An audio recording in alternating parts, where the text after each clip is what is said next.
Still on This Morning on ITV, your station of choice and your flagship program, we come on the wing of nationalism and you. This morning we will be taking a look at the legacies of Buhari's government 80 years running.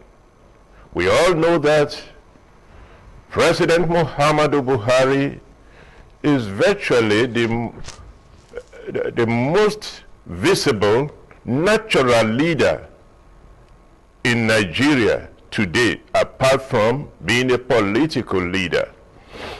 The natural leadership aspect of him is more visible than the political leadership aspect of him, which entrusted unto him the confidence of many Nigerians. As a matter of fact, many Nigerians aggravated their expectations from this natural leader, and they believe in him that there are some certain things that just only him can do, some certain change that just only him can bring about. And they fear so much that if those changes are not achieved before he departed or leave the stage of leadership, it might be difficult for Nigeria. These are some of the sentiment that Nigerians are sharing and nourishing. And that is the essence of discussing the legacy 8 years running, knowing that from May he will be having exactly 1 year to go. And most of those years will be engaging electoral issues. But we know him, he will govern to the last day of the year. So with me to discuss this issue this morning in the House is the Director of Media and Publicity, Advocacy for Good Governance Network, Nigeria and West Africa. By name, Comrade Haruna Braimo. Comrade Haruna Braimo, nationalism and you. It's my responsibility to contribute to the growth, development, and bringing about the needed change to my country, Nigeria. Very well. Same apply to you out there watching us. Let us position ourselves to be a participant in the processes of nation building. That being that, President Muhammadu Buhari came to power with the mantra of change, and he anchored those change on 3 dimensions, 3 sectors: economy, security, and anti-corruption. Absolutely. How far have we fared? Yeah, first of all, we need to look at, you cannot, if looking at the 7 years of President Muhammadu Buhari, it's been a mixed bag, a bag of mix of a lot of challenges, a lot of expectations, a lot of achievements. Yeah, so to really give an objective analysis means we need to give a balanced appraisal. Okay, let us take it one by one. Yes. Economy. Yeah, first of all, we need to let Nigeria know that when you are appraising or you are evaluating a situation, there is what is called comparative analysis. Okay. Without comparative analysis, appraisal is useless. One may be subjective, another one may be delusional, and flow with sentiments, and we miss it all. So this program will give us another opportunity for us to let Nigerians know and the world to really know how we can stray into the 7 years plus of President Muhammadu Buhari-led administration, starting with the economy, just like you said. He came into power in 2015 on the tripod of economy, anti-corruption, and security. And obviously, these were the 3 critical areas that we had crisis, because pre-2015, as of October 2014, the then Minister of Finance, Dr. Ngozi Okonjo-Iweala, had already told us that Nigeria was technically broke. I am a professional accountant and a development economist. Such statement means that Nigerians were technically insolvent. It means that the Nigerian state was headed towards economic recession. Okay. A situation, technical insolvency means you are no longer strong enough to meet up the day-to-day running of the activities of government, including provision of social benefits, social amenities, and what have you, as governments. Such statements would have signaled a lot in expectation of 2015, because she made that statement in 2014. Before the 2015. Unfortunately, she belongs to the then regime, who also contested along with President Muhammadu Buhari. Hopefully, maybe with expectation, the election will go their way. And as God had it, and millions of Nigeria, they voted for the change, because we actually felt and the need for change. And we all voted for change, which heralded President Muhammadu Buhari. So coming to power, the president, from all information available for analysis economically, as a country, the president met a lot that were beyond his expectation.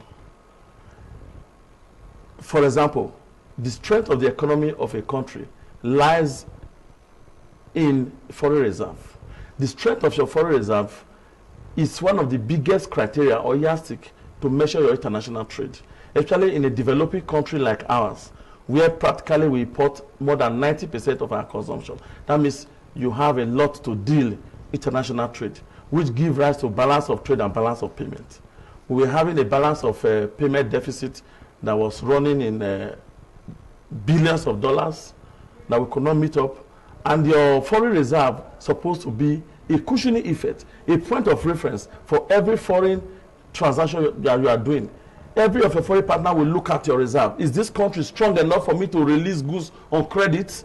Because LC, for example, the fuel you are importing from abroad, the government is guaranteeing those fuels for importers to have access to letters of credit, SC, which they use to import these fuels. And these people who are giving this, who are supplying this fuel from abroad, or the refineries or the countries where they are being bought, they rely on, they will go and find out how strong is your economy, how strong is your reserve. In case of default, your country will take responsibility. From their reserve, they can take you to court as well as you are supplying on behalf of your country. It's a transnational trade. And in it, like the P&ID got a judgment that almost threatened them, that was initially given to them to go and dabble into, to go and get paid from our reserve. That is how it is. But a situation whereby you met a paltry $25 billion reserve. Before then, we had $67 billion. When the former administration took over power, $67 billion was in reserve, $32 billion was excess crude account, and oil was selling for $120, hovering between $100 and $120 per barrel. And we're producing more than 2 million barrels a day. Look at all these indices put in place. We had the fastest growing economy in Africa, fastest growing on portfolio, because we could not translate such boom into realistic economic development in infrastructure that will on its own become a base for every other growth to happen across these other sectors. But in 2015, from $67 billion in reserve, we discovered, President Muhammadu Buhari discovered that we have around $25 billion. Analysis have shown that with $25 billion, all things being equal, that Nigeria was not exporting anything, that can only take us for 3 months as a country. That aside, excess crude account was $32 billion when the former administration came to power. In 2015, with all the oil boom, in 2015 when President Muhammadu Buhari took over, excess crude account was remaining paltry $2 billion for $32 billion. That aside, technically, just like Okojo said in 2014, as of 2015, Nigeria was already nosedive into recession because 32 states out of 36 were technically insolvent that could not even pay salary. So a president inheriting such with we already having fuel crisis, because the demands, the debt that we are owing to independent petroleum marketer was only running around 640 billion that the former administration was owing. We haven't asked to have it this, have it that. There are a lot of JVs, joint ventures agreements with multinational oil companies, calls that were never fulfilled. They were in debt of billions of dollars. And these people were threatening not to even help us to sell oil. And as at then, the oil was had already nosedived and was crashing at a point we sold oil for $28 per barrel. And with their vengeance rising up in Niger Delta, we were producing around 800,000 and 1 million. As against the 2 million, 2.something million of the former administration. With all this in place, now let's assess its performance. These are the criteria, these are the parameters we use to evaluate. What did he do when he discovered that 32 states out of 36 in Nigeria were technically insolvent? From Kogi to Edo to Benue, across, apart from few states like Lagos and 1 or 2 other states that could stand on their own. The rest could not even pay salaries. Practically, economically, President Muhammadu Buhari were at economic cliffhanger. It was between the devil and the deep blue sea. Because when you meet a situation like this, as a president, where you run to, you rush to your reserve. Because you have to reinflate the economy. Reinflate simply means you have to pump more money. Where do you get the money from? Reserve. He ran to reserve and he discovered that if you take, it's like 1 yam in a barn. Only 1 yam in a barn, and the whole family is hungry. If you eat the 1 yam, every whole family will be hungry. Seeing the 1 yam, you are afraid to eat it for the whole family not to be hungry. The whole family is in hunger. So what did he do differently? What did he do differently? God bless you. That is where we have to look at the ingenuity of his political leadership. That is why we have to look at his. We have to make mention of his personality outside politics. Fiscal discipline, number 1. What did he do first? He have to revisit our Paris fund. Remember in 2003, when President Olusegun Obasanjo was campaigning, he campaigned with the excuse that Nigeria has had a debt forgiveness. That the debt we were owing the international agencies, Paris Club and what have you, have been forgiven. With the arrangement with Ngozi Okonjo-Iweala. And then I was already enlightened politically. I disagreed in one of the write-up I made to one of the newspapers that this is not debt forgiveness. Nigeria borrowed $16 billion before as our total principal, and it can accumulated with interest over the years to $32 billion. So the interest become another $16 billion. And now the Paris Club, they are now telling you to bring $16 billion, which is they retain their principal, for them to forgive you 16 billion. That is debt buyback, debt rediscount. It's not debt cancellation. So Buhari have to revisit and discover that those debt we paid, part of that, because we actually paid 16 billion for them to forgive us 16 billion, but they came to Nigeria and deceived the gullibles.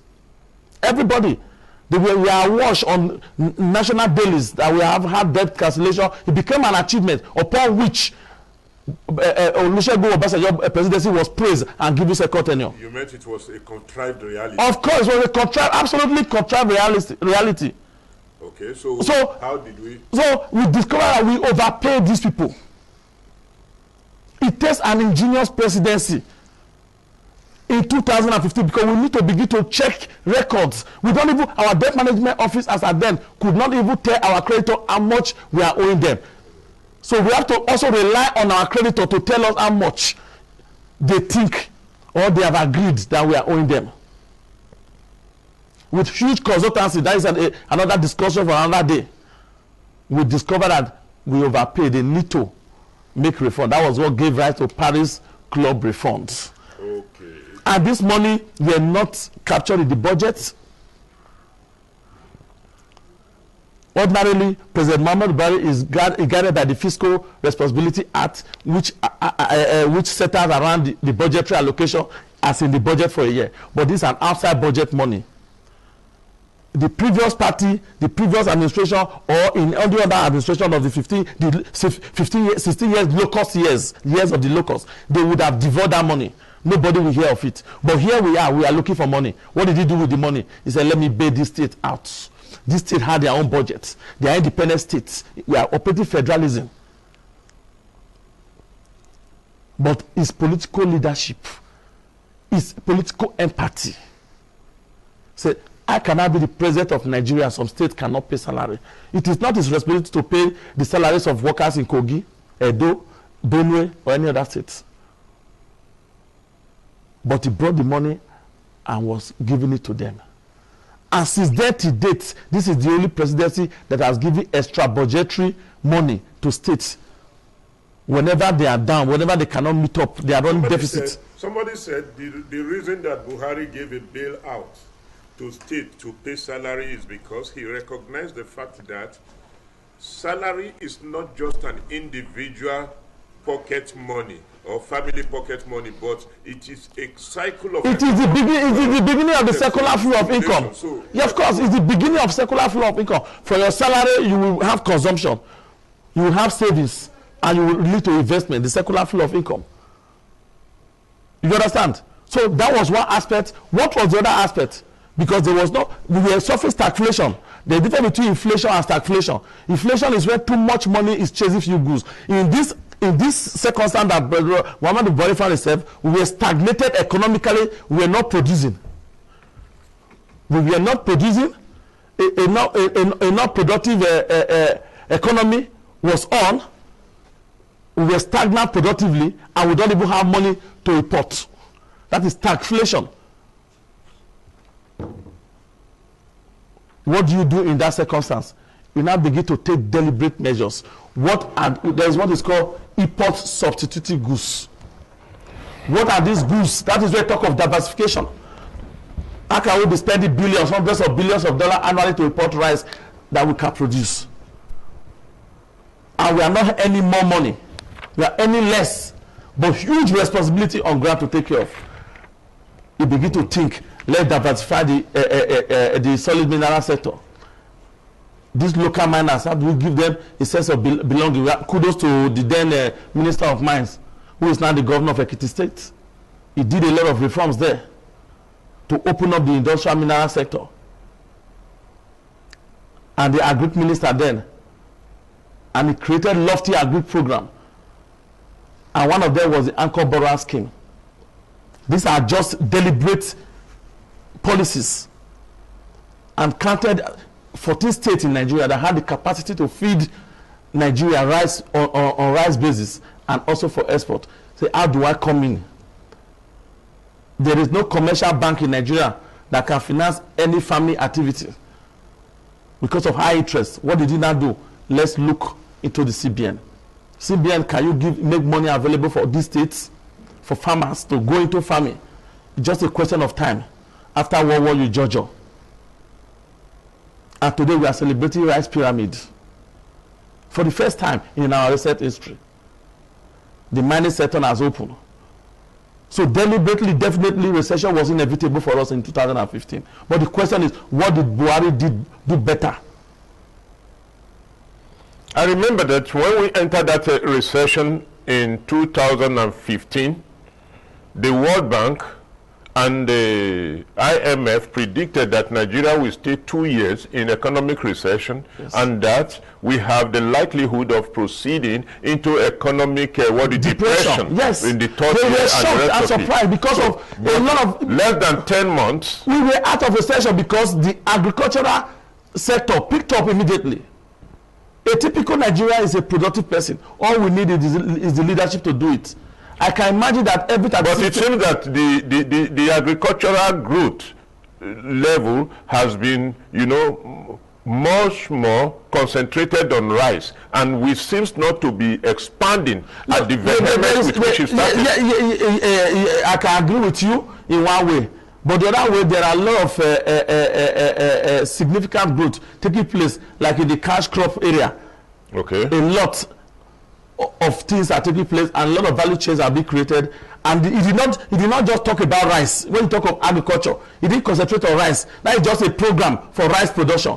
The program, other things that needed, that agriculture need to move, is fertilizer. Fertilizer will bring about a better yield in agriculture. What did Buhari do? We had more than 30 moribund, abandoned projects as far as fertilizer factories are concerned in Nigeria. Today, President Muhammadu Buhari has revamped all and reconstructed almost 60 of it. One is in my place in Edo State. It's on and working. It was conceived by the then government of Lucky Benedio and abandoned. Former President Olusegun Obasanjo came to Auchi to commission an empty factory at night around 7 p.m. There was no machines inside that factory. But Nigerians. But today, that place is working. We're still talking about the economy because we have to round up the economy on time. Nigerians are saying that based on the reputation of the Buhari that we knew and the expectations of Nigerians regarding this, refineries and the rest of it, many of the refineries were vibrating, and we were being given daily progressive reports that the refineries were going to bounce back. I'm talking about the 4 moribund ones and the rest of it. What has happened? Exactly. The question is, at that point, like I was explaining, we didn't have much money to even put this refinery. So the best bet was for us to have a commercial approach, like what Kyari is doing right now, partnering with some private sectors who will work with government to revive the refinery, because government does not have the much money to rehabilitate all this refinery, because these refineries have been moribund for years, and every year billions of dollars were being voted for turnaround maintenance of these refineries. They were never turned around or backward, and they were still like that. So what will now do better? Because the 4 refinery in total cannot meet the capacity of our consumption. But as much as the policy to revive them has to be gradual, it's no longer briefly on infrastructure. That is massive. Nobody can deny that fact today. That this is the only precedent. Let me just give you, across the 6 geopolitical zones in Nigeria, there is no zone, there is no state. This is a public challenge. I'm not speaking, I'm not the spokesperson of the government, but I'm telling you reality, that there is no state in Nigeria without a President Muhammad Buhari fundamental, gigantic, massive federal projects, from housing to roads to bridge. There is no state. To water, there is no state. There is no state. And I put it again to you that across the 6 geopolitical zones, for the first time since Biafra war ended, was fought between 1967 and 1970. And one of the negotiation tools to end the Biafra war was the second Niger bridge. So count how many years to date for a man to deliberately design or admit to himself that I have to deliver a second Niger bridge from conception, from beginning to the end. And we are seeing the end. Initially it was being denied by the naysayer. Many of the bandwagons said it was not in existence. But today we have seen it. 330 billion projects. Is a particular project. About 320 billion naira is a second Niger bridge. And it went outside the budget to create presidential infrastructural fund, where federal government will be setting aside particular money every month to make sure there is no shortage of funding for that project to be delivered. He delivered it. Are we talking of the rail transport that has become revolutionary? Itape-Warri Railway was conceived by IBB in 1987. 31 years later, abandoned, just to carry raw material from iron ore from Itape to a logistic company. It was not conceived to carry passengers and everything, but he redesigned everything, and there was trees on the rail track. Total reconstruction. Today it's cheaper to come from Warri to Abuja than to enter motor when you are going through the train. The last time railway went through Abeokuta was 1897, the year the British invaded Benin Kingdom. He reconnected it to the Ibadan rail line from Lagos, which is going to Kano as the final destination. Today they have gone past Ibadan. Is it the Kaduna Kano rail line? The Abuja to Kaduna rail line was a single gauge, narrow gauge. For 16 years, you could not deliver a narrow gauge from Abuja to Kaduna. You know what is narrow gauge? But President Muhammadu came to power. He said it should be turned to. The whole thing was redesigned to the popular one, the modern gauge,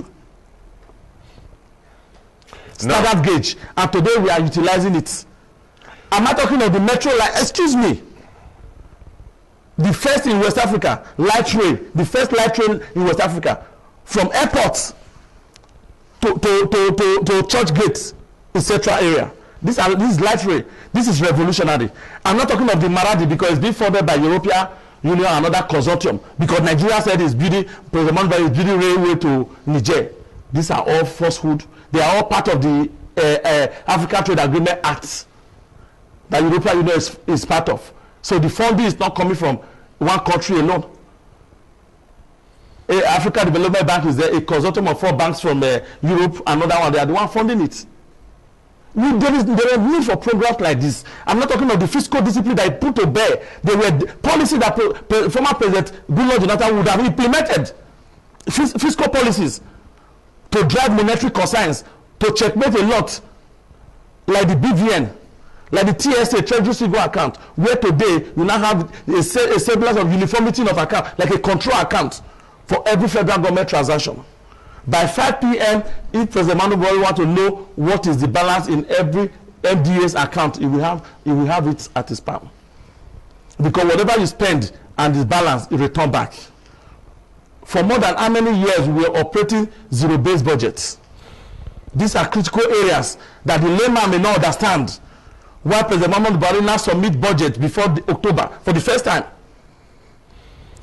In the midst of all this, why are there still so much hungers in the land and inability to pay bills by many Nigerians? It's simple. You are coming out of recession. When you are coming out, you are at OGIV. In economics, there's what is called OGIV, where total cost is equal to total revenue. At that point, you are zero. You are not making profits. You are trying to recover before you now start to move. It's just simple, because you cannot expect that an economy that is reviving itself, that is trying to get balance, we are still on a low digit in the positive. I expect everything to peak, especially in all this. We are talking of Buhari, and we are forgetting 36 state governors who are the sub-macro units of this country, who are supposed to also synchronize their policies. That is how the macro economy of a country work. It's not miracle. These are not. There is nothing that can make it work if the 36 states are not working. A working 36 states means Nigeria will work. We are going through 2023 now. Let's begin to question. Let's begin to drive the real social contract to ask our governors what is their plan for the state. President Muhammadu Buhari can only plan for the federal government because is constitutionally bound by responsibility to have access to Nigerian revenue of 47%. Now, let us take a look at all of these achievements you have enumerated in the side of in the field of economy. How sustainable can this be without a revolutionary mindset, a change in mindset of Nigerians? How sustainable can all this be after Buhari? How can this translate to legacies after Buhari, knowing that coming with a mantra of change, there should also have been a voluminous social, cultural reorientations of the people to imbibe the change so that they can be the guardians and the protector of whatever you achieve. That is where the president has gone further. First of all, that is why, to sustain every program of this administration, that is why Nigerians need again, because nation development is a gradual process. We need to sustain the present party in government at the federal level. It needs to be sustained. Because we've tested another party at the federal level for 16 years. Let's be frank with ourselves. For this policy to be sustained, we are still at the foundational level, trying to fix this. For the first time, let me tell you a damning truth. No national social welfare program has been created in Nigeria like what President Muhammadu Buhari has done, deliberately creating Ministry of Humanitarian Affairs for social welfare program, because as he's doing infrastructure with the little money available in his hand, he's tackling security. He's tackling security, and at the same time, he's remembering the teeming youth through Empower, through trader money, also all sort of programs, which states has ever keyed into one. Have you heard of state empower? None. Local government empower. But no state in Nigeria that Buhari is not paying 5,000 graduates without work at least 30,000 naira a month since 2017 to date. Fine and good. But many Nigerians will disagree with you that to sustain the legacy of Muhammadu Buhari require the APC to remain in power, because that is anti-democracy, because democracy is about choice.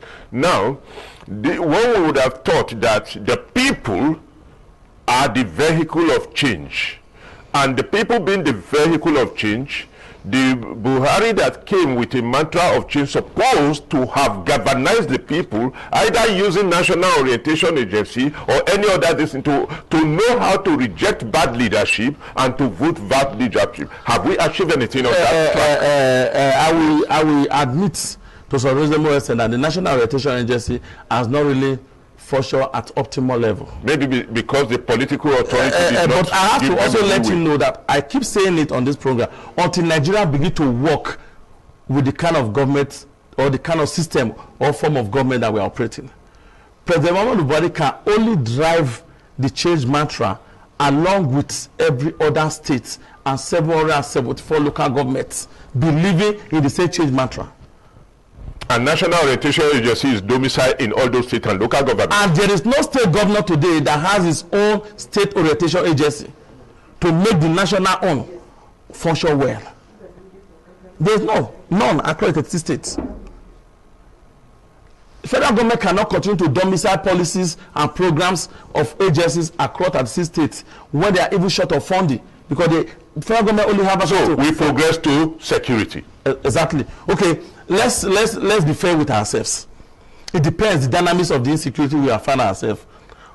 In the last administration, we were talking of pure, absolute terrorism that involved bombings. In this Abuja, we were running up and down. There's practically no more, to the extent that the headquarters of the Louis Editors was bombed. United Nations headquarters in Abuja was bombed. Balance was bombed. Mandala, everywhere bombs were falling. This is just Abuja. We're talking of the more than 300 people that died in Kano Mosque, Central Mosque, and we're talking of the Maiduguri that one is routine and daily, where Boko Haram were controlling more than 37 local, more than 17 local governments, collecting taxes, hosting their flag. The national headquarters of Mopo is in Goza in Borno State. It was conquered by Boko Haram, and they made it their emirate. It became their head of government. Can we talk of the elders farmers clashes that were already in existence? All these were what President Muhammadu Buhari inherited. And to make matters worse, the fund that was meant to fight insurgents, the fund that was meant to buy ammunition, were being shared among men of God and malams and marabouts by the former National Security Advisor, Colonel Dasuki. And the other funds were being ferried by using a private jet of known men of God, the likes of Orisha Jaffa and co. Our $11 million has been lost in South Africa. $11 million purportedly claimed to be going to be used to purchase ammunition for Boko Haram. This we were facing a demoralized army, where Nigerian army have to submit to Boko Haram and escape to Cameroon, and the President Goodluck Jonathan court-martialed all of them. That no retreat, no surrender. Look at the enormous, the weight of issue the Muhammadu Buhari inherited. All this boils down to and in all this there was no money, yet out of prudent management of resources. We pay for Tucano jets. This is for the first time in Nigeria history. This is the administration that has invested practically more in equipment, welfare, and programs of the Nigerian Armed Forces than any other government. Quote me, in the history of Nigeria from 1960 to date. Now the dynamics of stereotyping. We started, Nigeria politics. The crisis of Esme started. I started stereotyping. Who is an elder? Who is a criminal? A situation whereby we can no longer distinguish between an elder who's who's using his flock of animals to go about farmers and criminals. Everything begin to mix together. And in all this crisis, you cannot rule out the fact that we had recession, there was famine, there was crisis everywhere, and influx of ammunition from he said it, but we are finding it's true today that influx of ammunition from Sudan and Mali and the Sahel region. Many people think that but today Boko Haram has been depleted. Take it or leave it. Since this administration, we have celebrated Christmas for more than 7 years without a single bomb blast. So, and we are not facing the challenges, we are not facing banditry. There is a transition, because those some of them that escaped, that's my belief, it's my personal opinion. Some of the escapees of Boko Haram, they've gone to the northwest, regroup, they call themselves bandits. And the bandits own, let me just assure you, it's just Nigeria should. I know we are in a crisis. Everything is being tamed. The problem is the media. Selective narrative.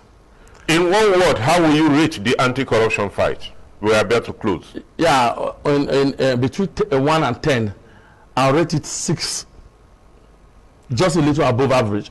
And because there has been conviction, even for the first time, even this morning on your ITV news, a former head of a police pension fund has just been jailed and found by Supreme Court.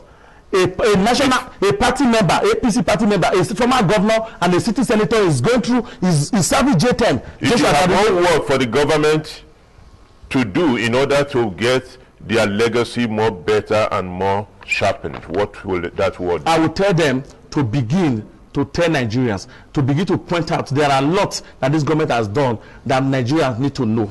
Should begin to point them out. Let Nigeria know that this project, these programs were executed by Buhari, not any state governor, no matter where it is domiciled. What will you tell them about the worrisome state of security? I will tell the government to rejig. There is obvious need to rejig because there are those driving for satisfaction. Thank you very much. It has been wonderful being with you, Comrade Haruna Brahimo, the Director, Media and Publicity Advocacy for Good Governance Network, Africa and Nigeria. It's been wonderful talking to you. Thank you very much. We do not change the channel. We are coming with this second segment of discourse after this. Still on nationalism and you. And I will remain here, Ebenezer, your host.